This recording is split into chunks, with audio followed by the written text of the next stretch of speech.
Les rues iraniennes ont retrouvé leur calme. Elles sont survolées par des drones. Il faut dire que la répression du régime a été terrible. Des milliers de morts selon plusieurs ONG.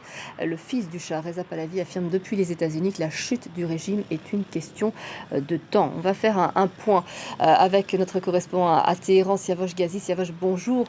De nouveaux chiffres officiels ont été annoncés aujourd'hui. Absolument. Selon le chef des forces de l'ordre de la province de Guilan, dans le nord du pays, 1500 personnes ont été arrêtées dans cette province depuis le début du mouvement, dont 50 leaders dans les manifestations. Il faut savoir que la province de Guilan est l'une des 31 provinces du pays et compte seulement 2,5 millions d'habitants sur près de 80 millions d'habitants dans l'ensemble du pays. On peut donc penser qu'à l'échelle du pays, les arrestations sont très nombreuses et en tout cas plus nombreuses que le chiffre de 3000 donné hier par l'agence Tasnim qui avait affirmé que 3000 membres des groupes terroristes et de ceux, selon l'agence, qui ont participé aux troubles ont été arrêtés.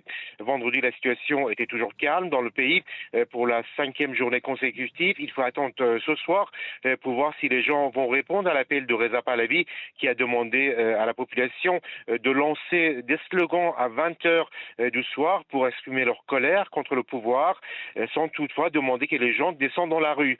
Beaucoup de gens qui avaient participé aux manifestations depuis 3 semaines sont désabusés par la déclaration du président Trump qui a encore dit hier soir qu'il avait décidé de ne pas intervenir en Iran. Il a remercié également les autorités iraniennes d'avoir renoncé aux pendaisons ou encore ses déclarations sur les capacités de Reza Pahlavi à diriger le pays. Siavosh, comment les autorités, elles, justifient l'ampleur de ces manifestations?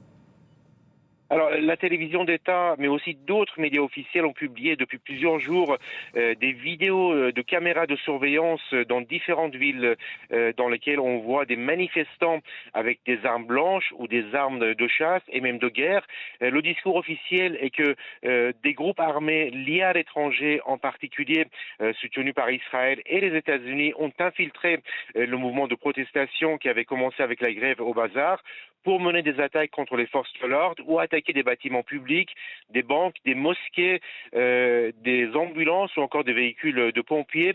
Par exemple, plus de 200 mosquées ont été attaquées et incendiées à travers le pays, selon les autorités. Le pouvoir affirme que l'Internet a été coupé pour empêcher les contacts entre ces groupes et leur soutien à l'étranger. Sur certaines de ces vidéos, on voit effectivement des hommes en armes. Il s'agit de vidéos de caméras de surveillance qui existent partout à travers le pays, en particulier dans les zones urbaines. Certaines des vidéos ont été utilisées pour identifier des manifestants qui ont été arrêtés.